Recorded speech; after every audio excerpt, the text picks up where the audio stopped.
Title: The Haunting of Hollow Creek. In the small town of Hollow Creek, two curious children, Ava and Ben, loved exploring the woods behind their house. Despite local legends warning of strange occurrences there, one autumn afternoon, while playing near the forest, they discovered an old, weathered wooden box buried beneath fallen leaves. The lid was carved with strange symbols, and it hummed faintly, as if alive. Ben eagerly opened the box, revealing a cracked porcelain doll, and a note that read, "Do not disturb what should not be touched." Ava felt uneasy, but Ben insisted they take it home to show their family. That night, strange events began. The house creaked, lights flickered, and shadows seemed to stretch unnaturally. As midnight approached, the whispers started low and faint at first, then louder. Ava heard a voice, "Give it back." When she looked at Ben, he was asleep, but the doll, now placed on a table, seemed to twitch. Ava screamed. Ben woke up,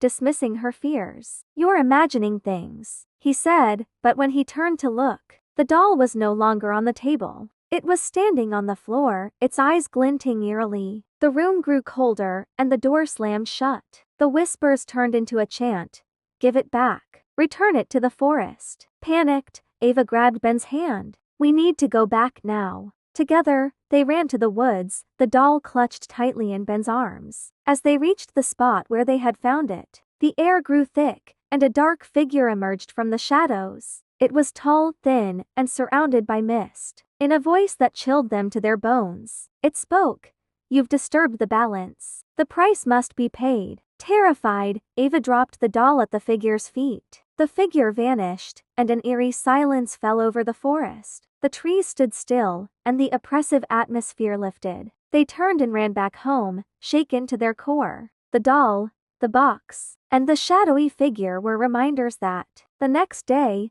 the children stayed far away from the woods. They had learned that some things are better left untouched. Curiosity without caution could lead to consequences far worse than they ever imagined. Moral: some things are better left undisturbed, and unchecked curiosity can bring consequences you aren't prepared for.